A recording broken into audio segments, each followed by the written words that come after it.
STF inicia julgamento dos primeiros réus do 8 de janeiro. Polícia Federal começa a checar provas fornecidas por Mauro Cid. Você vai ver também. Governo federal anuncia recursos para cidades atingidas por ciclone no Rio Grande do Sul. Americanas acusa Bradesco de conspirar com SEO para prejudicar a empresa em investigação sobre fraude. Marrocos luta para encontrar sobreviventes do terremoto que atingiu o país e matou mais de 2.000 pessoas. E ainda, países ameaçados pelo aumento do nível do mar entram com pedido no Tribunal Internacional para a Proteção dos Oceanos. Essas e outras notícias você confere a partir de agora. Olá, boa tarde, seja muito bem-vindo. Nós estamos ao vivo, agora são 13 horas e 3 minutos pelo horário de Brasília. Muito boa tarde, Dani, uma ótima semana para você. Boa tarde, Kleber, uma ótima semana a você também, é claro, a você que nos assiste. Vamos juntos conferir o que é notícia no Brasil e no mundo nesta segunda-feira.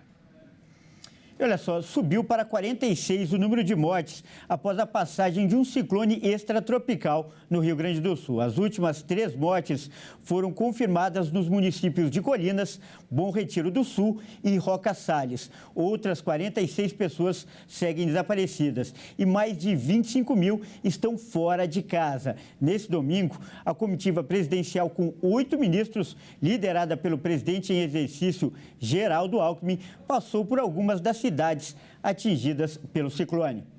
O ministro do Desenvolvimento e Assistência Social, Família e Combate à Fome, Wellington Dias, afirmou que a União espera receber dos estados e municípios projetos para contenção de encostas e melhoria de condições de saneamento e drenagem. Dias anunciou que o governo vai destinar 14 bilhões e 900 mil reais do novo PAC somente para a prevenção de desastres em todo o Brasil.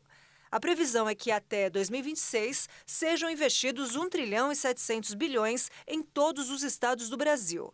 O dinheiro deve vir de recursos do orçamento da União, das empresas estatais e de financiamentos, e quase a metade será fruto de investimentos do setor privado. O vice-presidente Geraldo Alckmin, na condição de presidente em exercício, visitou as áreas atingidas pelas chuvas no Rio Grande do Sul neste domingo. Alckmin informou que o governo federal vai liberar 741 milhões de reais para o Estado aplicar em atividades de busca e salvamento, iniciativas voltadas para restabelecer estruturas, reconstruir as cidades e levar ajuda humanitária às vítimas. Na sexta-feira, já havia sido anunciado um repasse para as prefeituras de cidades atingidas pelo ciclone extratropical. O valor é de R$ 800 por pessoa atingida para que os municípios possam auxiliar no atendimento a essa população.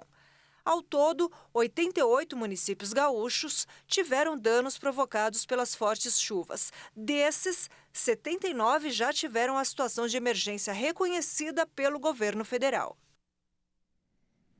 Agora 1h06 pelo horário de Brasília, e a gente continua nesse assunto porque a maior tragédia natural do Rio Grande do Sul já deixou mais de 40 mortos e os números poderiam ser ainda piores.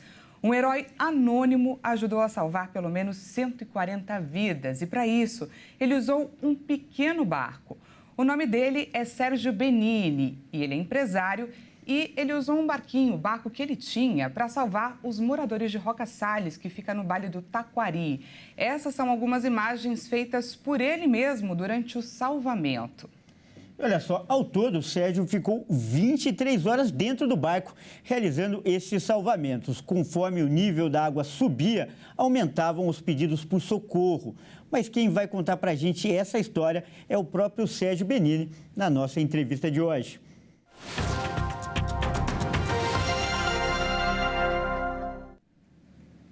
A gente recebe agora, então, Sérgio Benini. Seja muito bem-vindo e parabéns, é claro, por ajudar a salvar tantas vidas em Roca Salles. Oi, boa tarde, tudo bom? Legal, Sérgio. E olha só, primeiro eu queria que você explicasse para a gente se você usa esse barco normalmente, como você usa ele e qual foi o start que você teve, de onde partiu essa ideia de começar, aliás, corajosa, de começar a salvar as pessoas? Assim, eu pesco também, os momentos de lazer, a gente vai pescar no rio, já pescou com correntezas, com cheias. E a gente fez isso já várias vezes.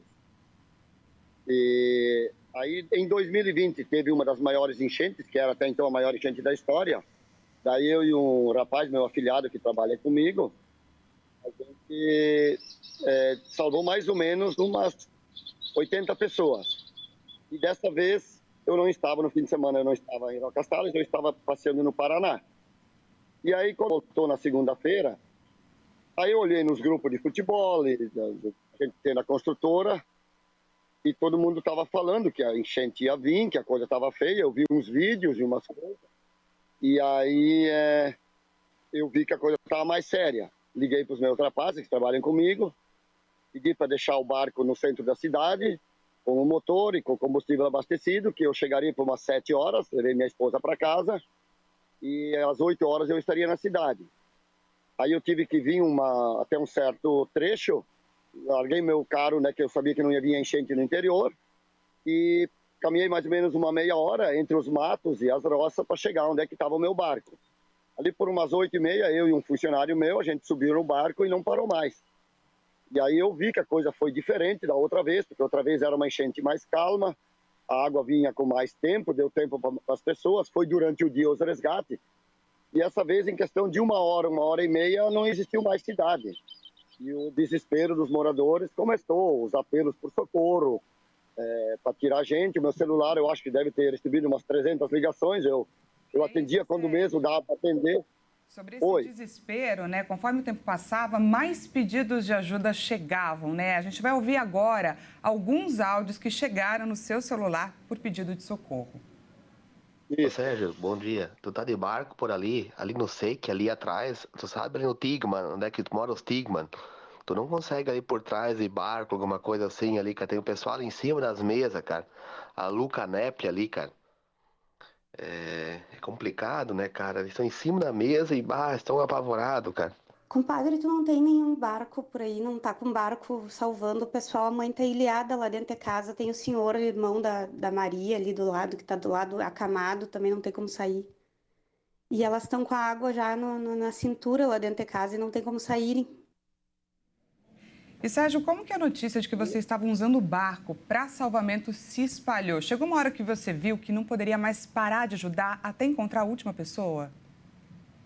Esse último áudio, para você ter uma ideia, porque a gente fez isso em 2020, né? Então, esse último áudio dessa mulher que vocês escutaram, essa é a minha comadre que mora no Rio de Janeiro. E aí ela tinha certeza que nesse momento eu ia estar em cima do rio, porque eu já tinha feito, né? E aí ela sabia, Sérgio, tu vai estar ali. E aí, como eu fiz outras vezes, o pessoal sabia que eu ia estar, mesmo sem ninguém me pedir. A gente foi por espontânea vontade. Como eu disse, eu não moro na cidade, né? Só que eu vi o desespero das pessoas, eu sabia, como eu conheço a minha cidade, eu sabia o que ia acontecer. E acompanhando que a coisa ia ser mais forte que das outras vezes, eu me organizei para poder ajudar. Graças a Deus conseguimos ajudar, a gente tirou muitas pessoas. E que bacana, né? Que necessário esse trabalho que você fez. A gente acaba de conversar com o Sérgio Benini, que é empresário, mas ficou conhecido por resgatar com um barco mais de 140 pessoas no Rio Grande do Sul durante a passagem do ciclone extratropical. Mais uma vez, obrigada pela sua participação, Sérgio. Eu que agradeço e obrigado por tudo que estão fazendo. Obrigado e parabéns, Sérgio. E olha só, a gente muda de assunto agora para falar que o relatório Focus do Banco Central revisou para cima a estimativa da atividade econômica deste ano. As projeções também ficaram maiores para a inflação. O Boletim Focus aumentou pela segunda vez seguida as suas estimativas para a inflação do índice de preços ao consumidor amplo ao final deste ano, passando de 4,92% na semana anterior para 4,93%. Para 2024, a perspectiva para a inflação teve um leve aumento para 3,89%. A pesquisa foi realizada com economistas ouvidos pelo Banco Central na última semana. E nesta terça-feira, o IBGE divulga os dados oficiais da inflação do mês de agosto. Os economistas ouvidos pelo banco também aumentaram suas estimativas para o crescimento do Produto Interno Bruto ao final deste ano, passando de uma estimativa de 2,56% na semana anterior para 2,64%. Já a mediana das projeções para o crescimento econômico do país em 2024 avançou de 1,32% para 1,47%, conforme o documento divulgado nesta segunda-feira. Para 2025, a projeção também subiu a 2%. Em relação aos juros, houve manutenção das estimativas pela quarta semana seguida, para este e também para os próximos anos. Para 2023, a projeção ficou em 11,75% e para 2024 ficou em 9%. E a previsão dos economistas para os juros em 2025 é de 8,5%. E o Supremo Tribunal Federal começa a julgar esta semana os acusados de participar dos ataques a Brasília no dia 8 de janeiro. Ao todo, a Procuradoria-Geral da República já denunciou 1.390 suspeitos. Passados 9 meses dos ataques a Brasília, a presidente do STF, ministra Rosa Weber, marcou sessões extras do plenário da Corte para quarta e quinta-feira, para julgar as primeiras ações penais contra os acusados de invadir e depredar as sedes dos três poderes. Estão na pauta do tribunal 4 ações penais, que podem levar à condenação ou absolvição dos réus. Os ministros vão avaliar as condutas individualmente, ou seja, vão levar em conta as circunstâncias de cada caso e, no fim, avaliar se houve crime e o grau de participação de cada um nos delitos. As denúncias apresentadas pela Procuradoria-Geral da República identificou indícios de associação criminosa armada, dano qualificado e deterioração de patrimônio tombado, entre outros. A fixação da pena leva em conta a avaliação do grau de participação de cada acusado em cada crime. O rito para análise dos processos segue uma lei sobre tramitação de ações em tribunais e as regras internas do Supremo, com a apresentação do relatório pelo relator, que resume o andamento do processo. A Procuradoria-Geral da República e a defesa vão ter prazo para apresentar seus argumentos. Se houver condenação a mais de 8 anos de prisão, os réus deverão iniciar o cumprimento da pena em regime fechado. Pelas regras internas do STF, condenados podem recorrer da decisão colegiada do tribunal. No total, a PGR apresentou 1.390 denúncias contra pessoas acusadas de participação nos atos. Os demais processos ainda estão em andamento e não têm data para chegar ao plenário da Corte. E a Polícia Federal vai checar as informações fornecidas pelo tenente-coronel Mauro Cid, no caso da falsificação dos cartões de vacina. As informações são parte de um acordo de delação premiada feito pelo militar com a Justiça. Depois disso, novas investigações devem ser feitas para verificar se o que ele disse é verdade. Moraes concedeu a liberdade provisória ao militar e homologou no sábado um acordo de delação premiada com Mauro Cid. Ele estava preso desde 3 de maio por uma investigação que apura inserções de dados falsos em cartões de vacina. Ele também é investigado em outros inquéritos que apuram a venda e o transporte ilegal de joias dadas ao governo brasileiro e por suposto envolvimento nos ataques a Brasília em 8 de janeiro. Mesmo livre da cadeia, o militar teve que ser afastado do cargo no Exército, além de ter que usar tornozeleira eletrônica. Ele ainda terá limitação para sair de casa em fins de semana e pela noite e ainda está proibido de sair do país.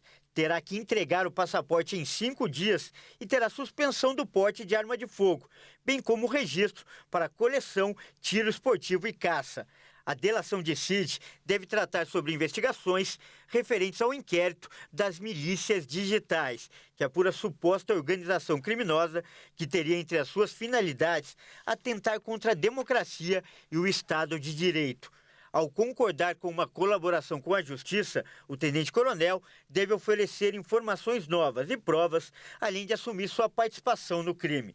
Com a homologação do acordo, Cid será conduzido em uma audiência para que o STF verifique se a delação é regular e está de acordo com a lei. Só então a eventual delação poderia ser conduzida pela Polícia Federal. Apesar da homologação do acordo, Mauro Cid ainda pode desistir da delação em qualquer momento. Cid tem o direito à proteção, condução e participação em audiência separadas dos outros investigados e cumprimento da pena em local distante dos demais delatados. Todo o procedimento de delação deve ser gravado e as cópias devem ser disponibilizadas ao militar. E veja a seguir, Marrocos luta para encontrar sobreviventes do terremoto que atingiu o país e vitimou mais de 2.000 pessoas. E ainda, países ameaçados pelo aumento do nível do mar entram com pedido no Tribunal Internacional para a Proteção dos Oceanos. Os detalhes você confere depois do intervalo.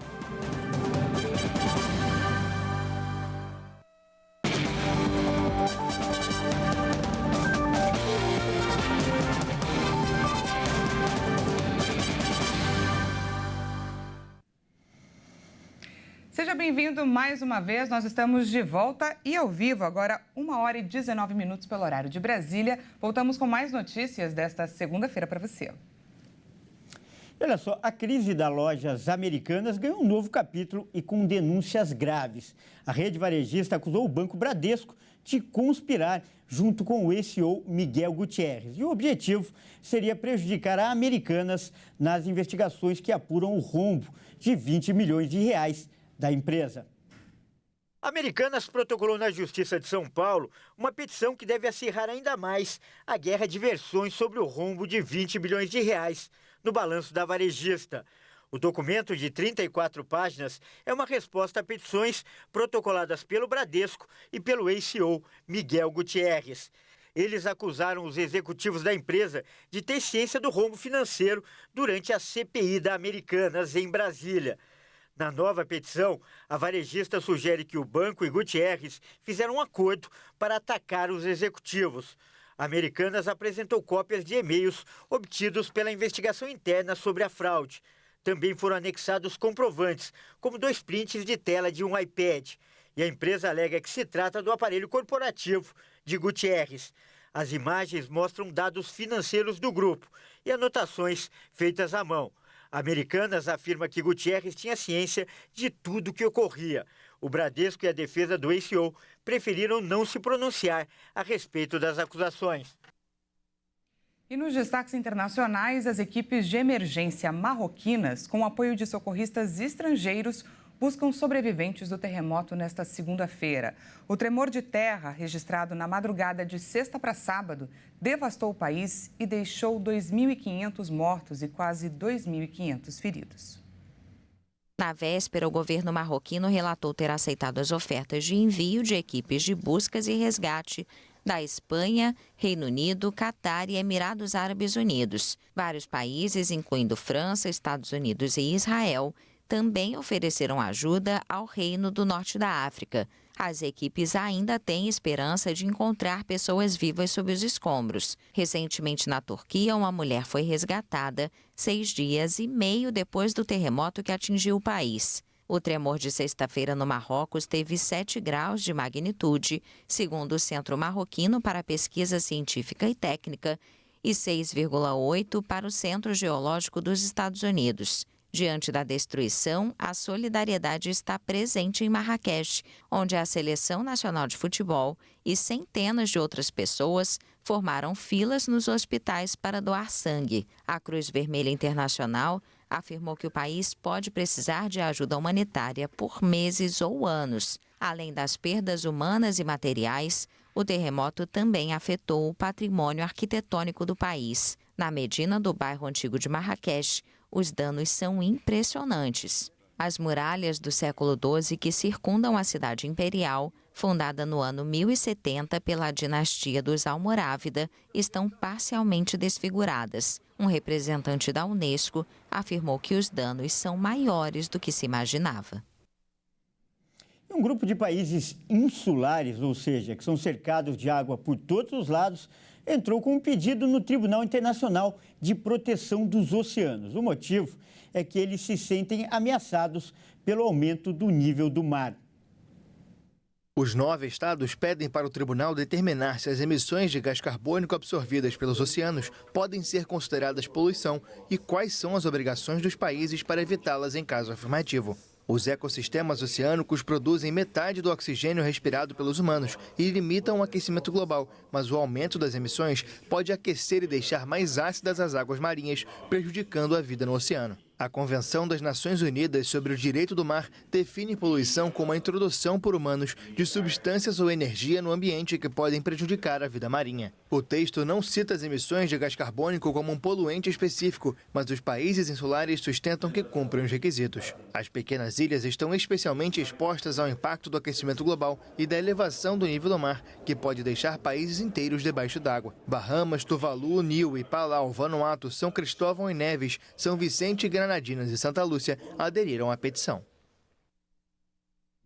E hoje, 11 de setembro, é uma data histórica. O mundo nunca mais foi o mesmo depois desse dia, mas há 22 anos. Verdade, olha só, em 11 de setembro de 2001, aconteceu o famoso ataque terrorista contra o World Trade Center em Nova York. E de lá para cá, o combate ao terrorismo virou uma bandeira defendida pelo mundo todo. Afinal, de uma forma ou de outra, todos os países foram afetados. Em 11 de setembro de 2001, 4 aviões comerciais foram sequestrados com um único objetivo: atingir os Estados Unidos, por seu apoio ao Estado de Israel e às intervenções no Oriente Médio, uma disputa que existia desde a década de 70. Uma aeronave que ia em direção à capital americana caiu na Pensilvânia. As outras 3 atingiram as Torres Gêmeas em Nova York e o Pentágono, em Washington. 2.977 pessoas morreram. O ataque é considerado a ação com o maior número de mortos da história mundial. Levou 99 dias até que os focos de incêndio fossem completamente extintos. O mundo se uniu contra os terroristas apontados como responsáveis. Todos eram vinculados à Al-Qaeda e tiveram como um dos grandes oficiais Osama Bin Laden. Desde então, encontrar o terrorista era prioridade para os Estados Unidos da América. Sob o comando do ex-presidente George Bush, os Estados Unidos iniciaram uma guerra no Afeganistão com um objetivo claro: capturar o líder da Al-Qaeda. Bin Laden só foi morto em maio de 2011 em uma operação militar americana. A guerra no Afeganistão durou 20 anos. Foi em 30 de agosto de 2021 que ela acabou, quando o último avião de transporte dos Estados Unidos deixou o local. Essa edição fica por aqui. Muito obrigada pela sua companhia. E não se esqueça que daqui a pouco, às 13h50, eu volto com mais notícias para você. Até mais. Até mais.